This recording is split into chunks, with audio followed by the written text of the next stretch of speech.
Apple's Safari browser was a favorite of mine as soon as version 3 was released for its unique features and really good speed for the time.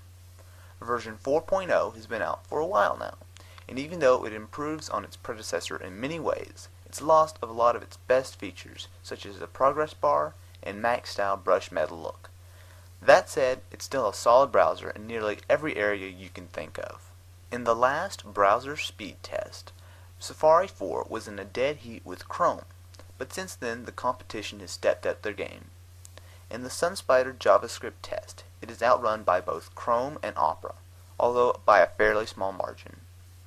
Using Mozilla's Dromeo test suite gives Safari a very slight edge over Chrome, though it still finishes behind Opera 10.5. If you look at Celtic Kane's JavaScript test, then the Opera and Chrome swap places, with Safari remaining in a solid second place.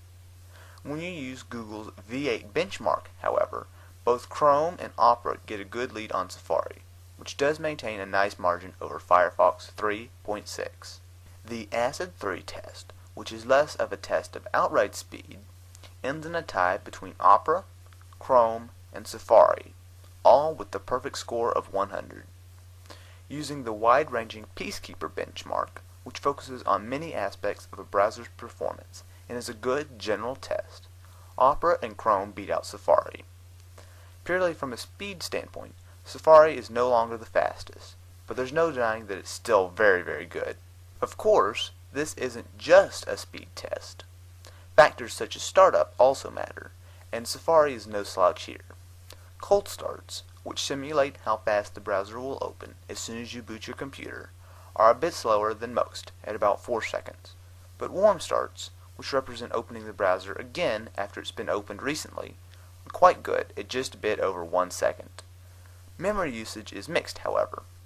With only a single tab open, it uses the least memory of all the browsers, but once you load 8 tabs up, it uses more RAM than all the browsers except Chrome. Safari is primarily a browser for OS X, and it shows.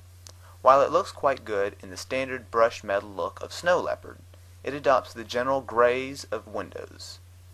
You can easily trim it down to a very small form factor, but that makes it look even blander. Where it doesn't look bland, however, is in the gorgeous cover flow that is sprinkled around. In the Top Sites menu, which is automatically what you will see when you open a new tab, you get a very cool 3D looking page filled with your most visited sites. It auto-updates as well, so you can actually look at the updated front page of the websites in the list.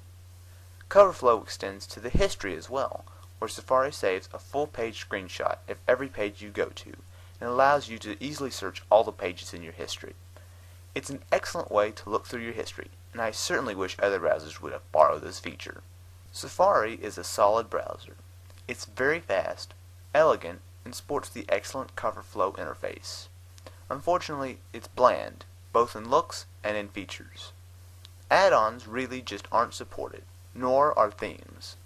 It may seem like a small deal, but in today's browser world, that just doesn't cut it. Unless you just love cover flow, there are better choices. 3, in fact, which is why Safari 4 gets a 4th place finish.